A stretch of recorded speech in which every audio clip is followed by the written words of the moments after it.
మొదలుకొనిగా రక్తము మన గురించి సాక్ష్యం ఇచ్చినట్లు దేవుడు పెట్టారు. మన శరీరంలో ఉన్న రక్తము మన గురించి సాక్ష్యం ఇస్తుంది. ఏమని సాక్ష్యం ఇస్తుంది? అందుకు నిదర్శనము ఆదికాండము 4వ అధ్యాయం మనం చూసినట్లయితే దేవుని బిడ్డారా, చూడండి. తరువాత ఆమె తన తమ్ముడకు హేబేలును కనెను. హేబేలు గొర్రెల కాపరి.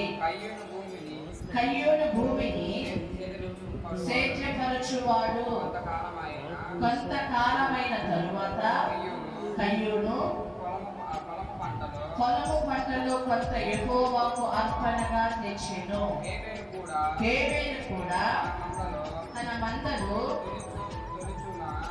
తొలిచూడను కొట్టిన వాటిలో క్రొవ్విన వాటిని కొన్ని తెచ్చెను. యెహోవా హేబేలును అతని అర్పణను లక్ష్య పెట్టెను. కయ్యూను అతని అర్పణను ఆయన లక్ష్య పెట్టలేదు. కాబట్టి కయ్యూనుకు మిక్కిలి కోపము వచ్చి అతడు తన ముఖమును చిన్నబుచ్చుకొనగా యెహోవా కయ్యూనుతో, నీకు కోపమేలా?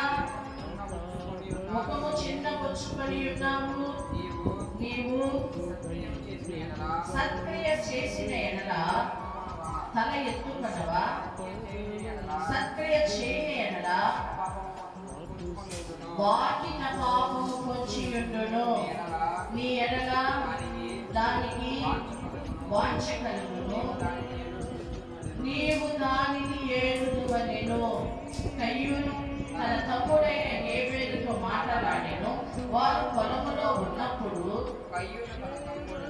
కయ్యూను తన తమ్ముడైన హేబేలు మీద పడి అతన్ని చంపెను. యెహోవా నీ తమ్ముడైన హేబేలు ఎక్కడున్నాడని కయ్యూను అడగగా అతడు, నేను ఎరుగను, నా తమ్ముడికి నేను కావలి వాడనా అనెను. అప్పుడు ఆయన, నీవు చేసిన పని ఏమిటి? నీ తమ్ముడి రక్తము యొక్క స్వరము నేలలో నుండి నాకు మొరపెట్టుచున్నది. చూసారా దేవుని మీద? దేవుని ఎదుట మనలను గురించి సాక్ష్యం ఇచ్చే దానిలో మూడవది రక్తము సాక్ష్యం ఇస్తుంది. మన శరీరంలో ఉన్న రక్తము మన మీద సాక్ష్యం ఇస్తుంది దేవుని బిడ్డారా. అందుకు నిదర్శనముగా ఆదికాండము 4వ అధ్యాయంలో ఉన్నటువంటి ఈ అన్నదమ్ముల సాక్ష్యమే. అన్న అయినటువంటి కయ్యూను మంచి అర్పణ తీసుకొని రాలేదు. తమ్ముడైనటువంటి హేబేలు దేవుడికి ఇష్టమైనటువంటి అర్పణ తీసుకొని వచ్చాడు. దేవుడు ఆ అర్పణను స్వీకరించాడు. దేవుడు ఆ అర్పణని అంగీకరించడం ద్వారా దేవుడు బిడ్డారా ఆ హేబేలు మీద తమ్ముడు కన్నైనటువంటి కయ్యూను పగపెట్టేసుకున్నాడు. ఒక దినాన పొలములో ఉన్నటువంటి కయ్యూను ఆ హేబేలు కయ్యూను నిస్సాక్షిణముగా చంపినప్పుడు అతని యొక్క రక్తము భూమిలో ఉండి అతనికి మొరపెట్టుచు ఉన్నంత దేవుడికి. ఏమని మొరపెట్టుచుంది? తండ్రి, నా అన్న నిర్దాక్షిణముగా నన్ను చంపేశాడయ్యా అని చెప్పి రక్తము మొరపెడుతూ ఉంది దేవుని పెట్టారా. ప్రాణములకు ఆధారము రక్తం.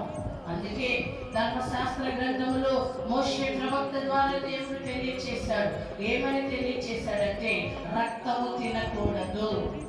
రక్తము తిన్న వ్యక్తి శాపగ్రస్తుడవుతాడు. ప్రాణము రక్తము ఒకటే కాబట్టి రక్తము నేల మీద ఒలకపోయాలని చెప్పి దేవుడు తెలియచేశాడు. దేవుడు